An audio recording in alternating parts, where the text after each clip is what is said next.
State pensioners സംഘിന്റെ 26ാമത് സംസ്ഥാന സമ്മേളനത്തിന് കൊല്ലം വേദിയായി.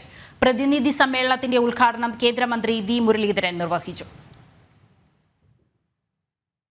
കേരള പെൻഷൻ സംഘിന്റെ 26ാമത് സംസ്ഥാന സമ്മേളനമാണ് ഇന്നലെയും ഇന്നുമായി സി കേശവമേനോൻ മെമ്മോറിയൽ ടൗൺ ഹാളിൽ നടക്കുന്നത്.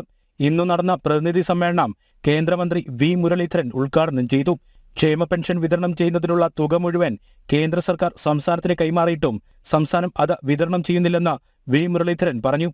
കേന്ദ്രം തരുന്നത് വിഹിതം തുച്ഛമാണെങ്കിൽ പെൻഷൻ കൊടുക്കാത്തതിന്റെ കാരണം കേന്ദ്രത്തിന്റെ നിലപാടാണ് എന്ന് പറയുന്നതിന്റെ യുക്തി എന്താ?